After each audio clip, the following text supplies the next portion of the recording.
All right, let me react to Elyoya's interview now. Hello and welcome to a Ruddy Esports interview. I'm here with the innumerable, the one and only, the most handsome man in the LEC, Mr. Elyoya. Do you always have this nose ring, or am I just noticing this now? I had it for, I think less than a year. Okay, so no, maybe you had it, maybe it's a you bit didn't. new. We'll have to go and check the old one. But, I mean, we're going to get straight into it here. I mean, there's no time to beat around the bush. I mean, they've obviously changed them out. There's a lot more bushes now. But anyway, you've been setting off shots recently. I mean, today, you guys... It reminds me, there's a very football vibe to it. And I think there's a lot of the vibe right now with a lot of the Spanish and the French fans. It's like the shushing thing and like the chants. It's getting the atmosphere is very electric. It almost feels like to me as a journalist that we might see our first fist fight soon in the LEC. You've contributed to the electric atmosphere somewhat. I know you went at Nisqy a little bit. Yeah. You've had a few comments even today. Okay. Talk to me a little bit about that. Where's that electricity come from? Well, mostly I just want to make LEC fun, and I know that having some banter between players and making games more spicy just brings more fun to the viewers, and it brings just more joy to the game. So I'm down to be the B-line. Like I like being the bad guy in the story. It's interesting to me because you're saying you're enjoying being the villain now. For me, there was always a sort of... Bro, it's not even like being the villain, though. It's like you're the hero with like the people that you care about, right? Like your whole community is Spanish. When you stream, it's all Spanish people. Your Twitter feed is all Spanish. Like, you're not actually being the villain. Like, it's such cope to be like, I'm the villain. I'm the bad guy. I don't mind having the hate. It's like, dude, you're getting loved for this. Like, you don't love being the villain?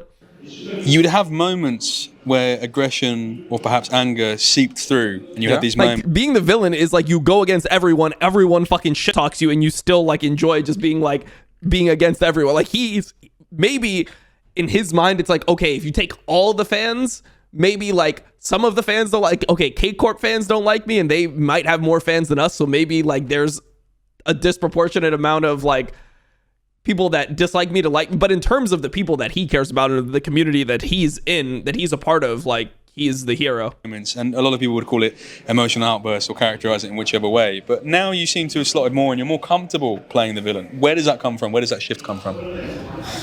I would say I'm just... You know who likes being the villain? Thorin, bro. Thorin likes being the villain. Like, Thorin loves tweeting the shit where everyone's like, fuck you! Shut the fuck up! We all hate you! And then Thorin's like, well, I fucking said what I meant. Like, I believed in what I said, so who gives a fuck? Like, Thorin actually likes tweeting the shit that makes everyone hate him. That's being the fucking villain right there. Thorin loves being the real villain. Bit bored of social media. Yeah. So fuck the haters.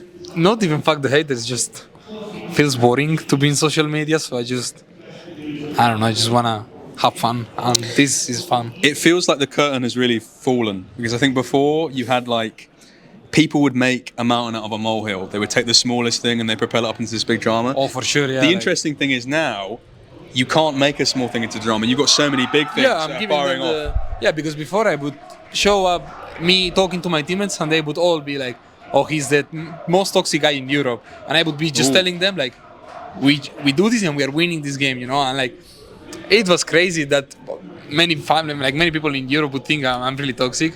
So I mean, now I'm giving them reasons to think that I'm toxic, you know? Some strong words there. It's interesting to hear you talk about how some perhaps trepidations that you've had from previous teammates, some anger towards them perhaps that they've not listened to. You're giving them a reason to fear you now. How much does that drive you motivation-wise in some of these games that you're playing against some of your former teammates? A lot, actually. Like, I really want to beat them all. And not only that, I feel like I have motivation against any team. Like, I feel like I have something personal against pretty much any team. So it drives me quite a lot to keep working and improving and making this way more fun.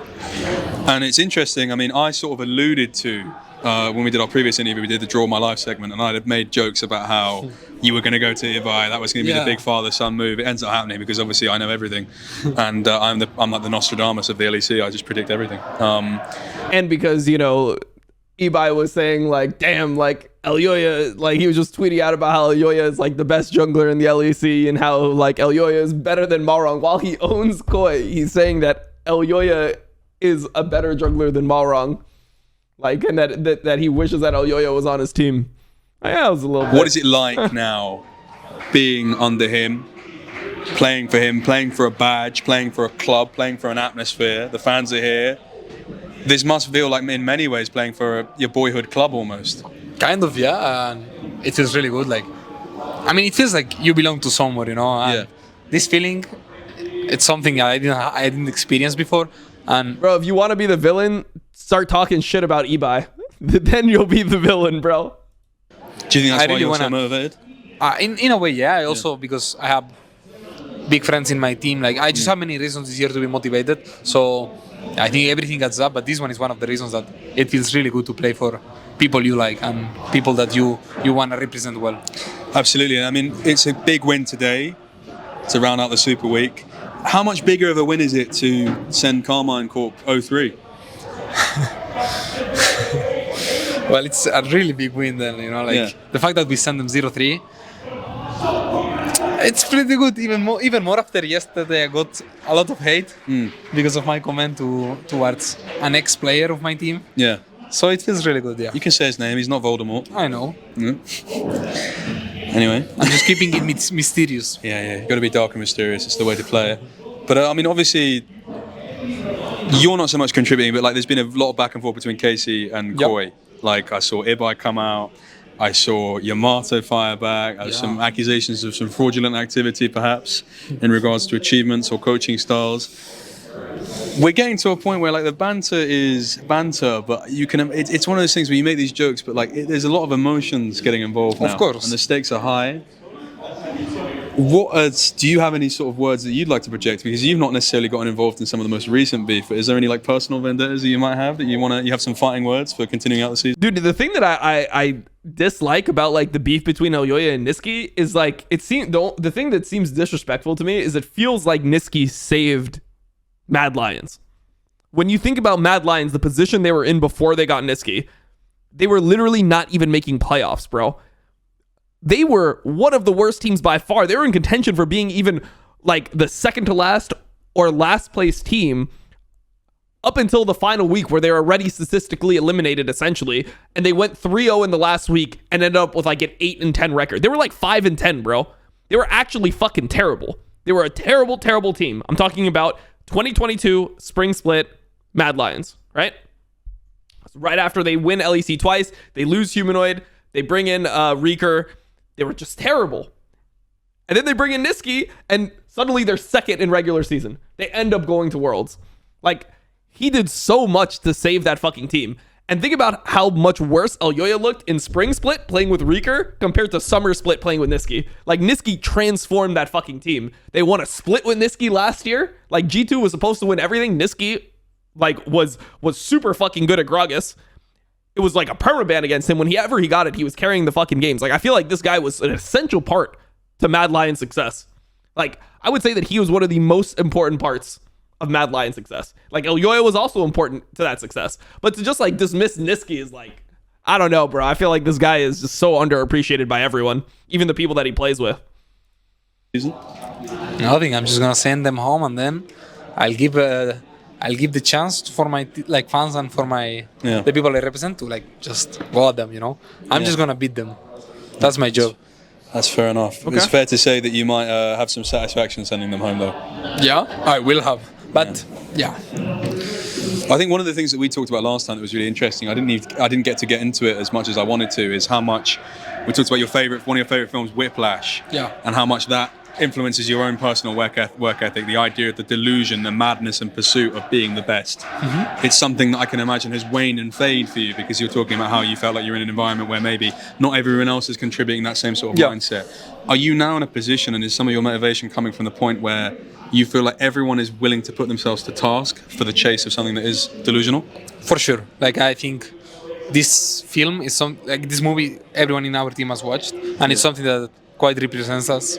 Yeah, because it really drives the coach. Like the coach, when he saw it, he felt like really related to the main character of Whiplash. So, yeah, it's something that we can relate and that we want to show that we are gonna work our ass off to just be the best. Well, you certainly seem to understand tempo better than KC today. Yeah, for sure. Understandably. Do you have any words for the Spanish community? I won't understand, but if you want to give a message to them to kind of drum up some support. I mean, I don't think they need any further motivation because they're turning up every day. But as a sort of I think they look towards you in the community as a sort of a war chief, a war commander. As they march into war, do you have any words for them? Just keep marching, like keep marching, and it will fire back at some point. Take it when it happens, but keep marching for now. It already happened, bro. Week 2, day 2, we're already here. Keep destroying them all. Those are my words. That's been me and Elyoya talking. You heard the words. Spain up at the moment, France down. Yeah. It's all 0-6. And is it going to continue to go worse for them? Probably, yeah. What is it? What makes Spain so much better than France at the moment? Everything, kind of. Like, just, I would say everything. They're not going to like that. You're going to get some angry people in your DMs. Well, I'm already getting them, so just keep them calm. Have you had any funny ones? Because for me, I have many funny ones, actually. What's the funniest one you've gotten? Recently I got an edit from a Kegor guy that was like the crybaby of Spain, and it was like montage of me. But the good thing is, like, in the montage, he took like images of me that I looked really handsome, so I was fine with it, like it was bad place, sure, but the moments I was like, they could see my face. I was stunning. Like, I can't even show you. I think I have it around. Like, it was really banger. How long did it take you? Yeah, wait. I will. Let's have a look at this. This is going to be incredible.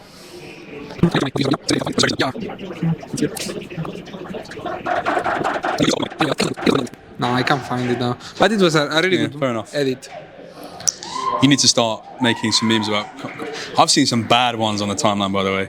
Like, I saw one that was like... it was like... It's very crude, but it was like... If I... Like, sucks Elyoya's dick all day, and it was a video of a donkey getting his dick sucked. Oh, God. That's the worst thing I've watched in, like, the last month. Bro, you watched it? It was so bad. You watched the whole thing, okay. It. Yeah, I'm trying to find it, but I can't. It's a bit... Oh, here it is. Look. Hello. And the edit is actually good. You'll see, okay? Hello, Elyoya, the French kisser. Yeah. But boom. Looking good, chiseled. You know it's going to be a bad play? Happens. 0-3. I mean, I've made worse. Oh, I want to talk to you about this. You didn't make eye contact with Nisqy there. Yeah, well, of course. Do you think that, because there's a rumor online that he wasn't able to kind of look at you, he's kind of was intimidated by the Chad energy, perhaps? Why was he not able to look you in the eye? Well, I don't know. Bro, that's not... I feel like that is not the interpretation. I felt like the way that Nisqy... Like, I felt like Nisqy just was like... He's like, yeah, you're so far beneath me, I'm not going to look you in the eye. Like, that's the energy I thought it brought. I didn't think it was like, I'm afraid of Elyoya. Like, he beat Elyoya's ass in that game. Do you think it's like after all those times in the practice room that you shouted him? Maybe, yeah, but I don't know. I'm just waiting for next time, send him home. That's my only goal right now. But, like, you can continue, Like, they even put Spain, and, like, but look at the hair. And the thing is, people will flame you for crying, but women love a man that can cry. So it's fine. Anyway, we're going to round out the interview now. It's been lovely speaking to you as always, Elyoya. Yeah, same. And Spain versus France. I mean, it's the biggest thing in LEC. You've got to tune in, guys. Seriously. Who's going home first? Damn. Well, it looks like France is probably going home first, but it doesn't look like either is serious. All right. Draft. Rogue versus Fnatic. Oh, it's a Rogue game. We have to watch a Rogue game? God damn it.